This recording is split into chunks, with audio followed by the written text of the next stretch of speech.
देखिए, मुंबई शहर है, इसकी खासियत है कि एक बार अगर ये शहर किसी को अपना ले तो हमेशा उस व्यक्ति को हमेशा के लिए अपना अपना लेता है वो। एजाज पटेल के साथ भी कुछ ऐसा हुआ है। 10 wickets in a match, 5 wicket इस पारी में एक समय पर 73 रन देकर 1 विकेट लिया था उन्होंने लंच जब हम बात कर रहे थे। इनफैक्ट उनकी हार्डली हमने चर्चा की, लेकिन दूसरे सेशन में 4 विकेट लेकर जो एक बहुत बड़ी लीड हो सकती थी भारत की, वो उन्होंने नहीं होने दी। क्या खास कर रहे हैं एजाज पटेल? कंडीशन की समझ है, लूप है, गति है, फ्लाइट है, क्या है उनकी गेंदबाजी में जो कारगर साबित हो रहा है भारत के खिलाफ?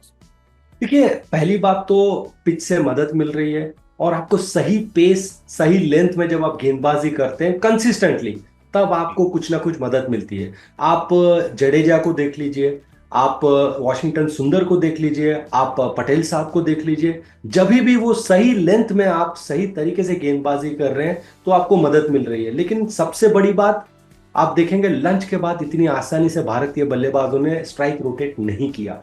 जब स्ट्राइक रोटेट नहीं होता है तो बैट्समैन पे थोड़ा सा वो प्रेशर बनता है। फिर जिस तरीके की मदद पिच से मिल रही है, तो इट्स मैटर ऑफ टाइम के एक बॉल उछलेगा। आप अगर ध्यान देंगे, तुरंत लंच के बाद एक बॉल शुभमन गिल डिफेंड कर रहे थे, उनके बल ग्लव से टकराई और जाके सीधा शोल्डर पे लगी गेंद। तो उसका मतलब वो घुमाव, वो बाउंस सब था, लेकिन कंसिस्टेंटली वो जगह पे डालना, वो स्पॉट को हिट करना इज द की।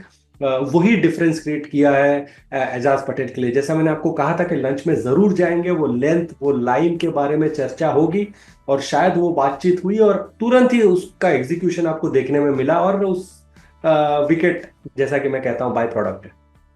और हल्का सा असर शायद पंत के वापस जाने का भी होगा, क्योंकि जब तक पंत थे तब वो दादा बन के बल्लेबाजी कर रहे थे, तो शायद एजाज पटेल दुबक कर खेल रहे होंगे, लेकिन उनके जाते ही ये चढ़ गए और उनको कामयाबी मिली। और गेंद जब पुरानी होती है तो काम थोड़ा सा और आसान हो जाता है स्पिनर का in terms of gripping the ball, और जैसे छूटती है हाथ से, क्योंकि इनके आंकड़े अचानक बदले उस दूसरे सेशन में। देखिए, पहले सेशन में तो बॉल इतनी नई भी नहीं थी जो हम बात कर रहे हैं, लेकिन फुटवर्क, आप ऋषभ पंत को देखिए किस तरीके से वो खेल रहे थे। जब भी थोड़ा सा हवा मिल रहा था, स्टेप आउट करके वो अटैकिंग शॉट खेल रहे थे, फिर स्वीप शॉट खेल रहे थे, तो गेंदबाज को सेटल होने नहीं दे रहे थे।